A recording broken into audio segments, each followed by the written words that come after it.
Les vraies voix Sud Radio, 17h-20h, Philippe David, Cécile de Ménibus. Bienvenue dans Les Vraies Voix, bienvenue avec nous jusqu'à 20h et jusqu'à 19h30 avec nos amis Philippe Bilger. Ça va Philippe? Très bien. Avec, très bien. avec vos femmes là, vous êtes bien? Les pétroleuses, alors on est un peu affaiblis. Le problème c'est qu'on est affaibli. Voilà, le problème on est affaibli parce qu'on est affaibli par des rhinites. Là, alors Elisabeth aussi, moi aussi, donc Françoise de Gaulle, Philippe, tu devrais en profiter. Mais ou alors au contraire, j'ai une sorte de tendresse pour la faiblesse. C'est vrai, t'as raison. C'est bon de voir. Parce que quand vous étiez avocat général, mon cher Philippe, je ne suis pas sûr que vous auriez dit cette phrase. Mais si précisément, ma et c'est chère ça le Elisabeth. problème. Ouais. Et regardez à quel point je vous traite toujours avec délicatesse. Ah, moi, oui, c'est vrai. Non, Mais je suis pas sûr que c'est à cause de ma faiblesse, mais effectivement, vous êtes ce que j'appellerais un gentleman. Un gentleman. Oui, enfin, non, mais n'exagérez pas, parce qu'il y a toujours. Tout le temps.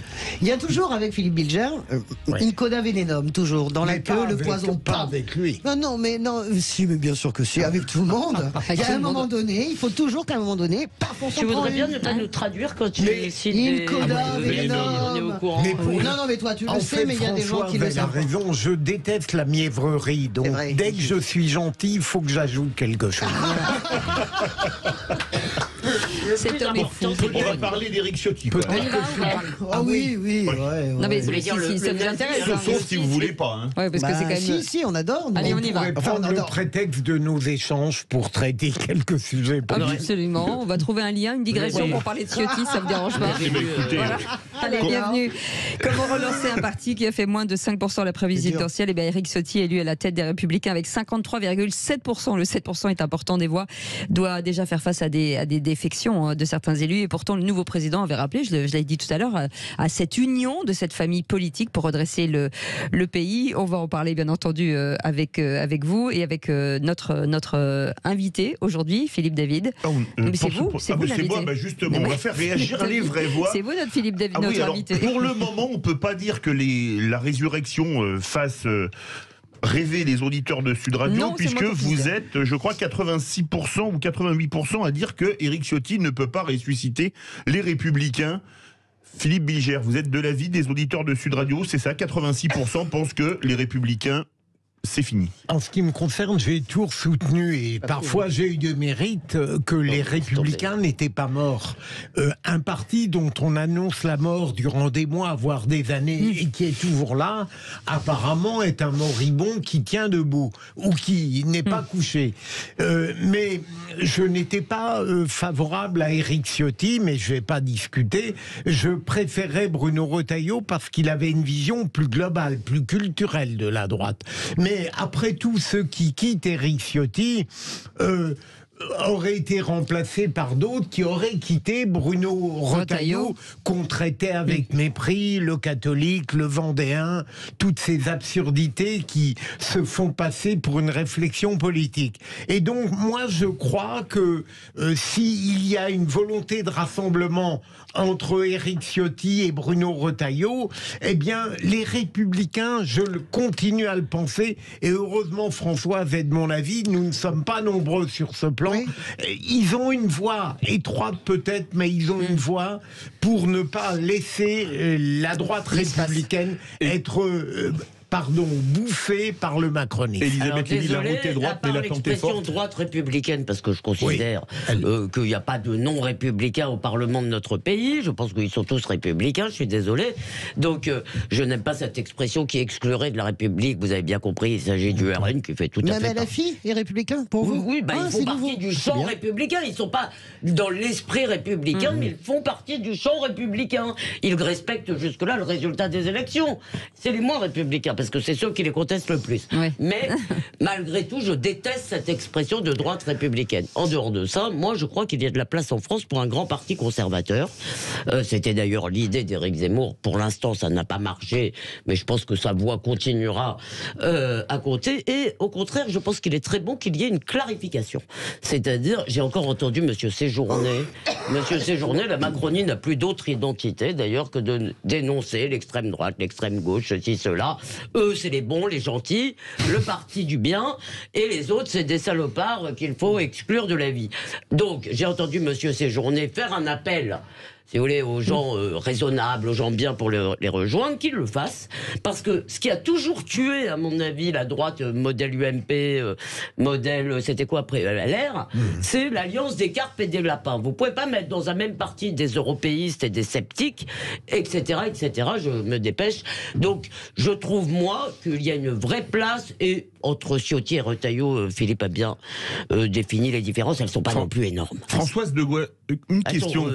Culturelle, oui, vous avez raison, mais pas sur la ligne, elles seront pas Françoise de Gouin, Éric Ciotti a dit qu'il n'était en aucun cas Macron compatible. Question, est-ce qu'on peut être encore non Macron compatible sans jamais voter une motion de censure? Ben, c'est ça la question. Maintenant, l'heure de vérité va arriver. Je ne sais pas si le calendrier parlementaire est favorable ou pas. La seule motion de censure, à mon avis, qui passera et qui fera tomber le gouvernement, qui ferait tomber le gouvernement Borne et provoquerait enfin quelque chose de salvateur dans ce pays, c'est une motion qui sera présentée par les Républicains. Une motion présentée par le RN ou par LFI, il manquera toujours une part du puzzle. Il manquera toujours un bout de puzzle d'opposition. La seule motion qui peut faire tomber politiquement, électoralement, le gouvernement Borne, c'est le jour où les Républicains, on a bien compris, attendaient leur congrès, ils sont en ordre, il y a Éric Ciotti. J'espère que Laurent Wauquiez et ce Nicolas Sarkozy que moi j'ai connu, qui était haï, qui était détesté, qui avait fait 9%, qui était sifflé dans tous les meetings où il allait, ce Nicolas Sarkozy qui disait rien, qui travaillait au nouveau concept et qui gagne en 2007. Peut-être que Laurent Wauquiez est dans cette logique-là. J'ai vu moi Sarkozy dans l'ombre travailler à qu'est-ce que c'est, la droite populaire, etc. Et donc voilà. Et donc, est-ce que pour moi, la droite, elle a un avenir autant que la gauche? Vous savez, moi je suis une rescapée, ça fait 15 ans que j'entends la gauche est morte. Non, elle est absolument pas morte. La gauche et la droite, ça existe. Je suis comme Elisabeth, droite républicaine, nous passez pas mon sujet. Mais par contre, c'est le moment de la confrontation et c'est le moment de la motion, messieurs les Républicains. Tirez les premiers. Je peux vous poser une question, chère Françoise, parce que vous considérez, là je blague pas, que ce serait une bonne chose pour la France, en dehors du fait que nous les journalistes, ça nous désennuierait d'avoir des élections, parce que sinon, vous pensez que ce serait une bonne chose pour la France aujourd'hui de retourner à des élections, en fait? Oui, moi je pense parce que je pense que tout est bloqué. Je pense qu'on est mi-chèvre, mi-souche. Je pense que Macron a tous les inconvénients. Il n'y a pas intérêt. Il a tous les inconvénients d'une cohabitation sans les avantages. Quand vous êtes en cohabitation, vous mettez tout sur le dos de votre Premier ministre et on n'en parle plus. Là, il gaudit, il est empêché, il est énervé, il a plus de prise sur sa majorité. Non, honnêtement, je pense qu'il faut à nouveau une clarification. Soit on lui redonne une vraie majorité, large, et voilà.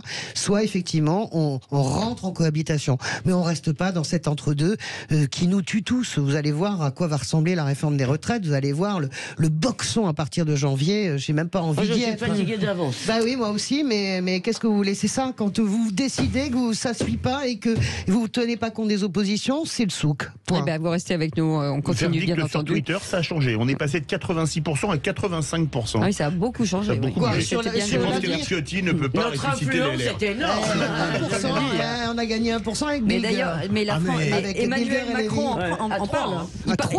Emmanuel Macron parle de vous en disant l'influence de Bilger, de Gouin et Lévy en même temps. Ne crois pas qu'il ne parle pas de nous. Ne crois pas qu'il ne parle pas de nous. Ne crois pas qu'Emmanuel Macron ne se préoccupe pas de tout ce qui se dit dans les moindres détails sur sa personne. Et bien s'il nous écoute, on le salue. Allez, quand vous voulez. Vous pouvez encore changer. Vous pouvez encore changer, Président. Vous pouvez encore changer, vous améliorer. Faites votre révolution personnelle. On revient tout de suite. À tout de suite. Bienvenue dans Les Vraies Voix.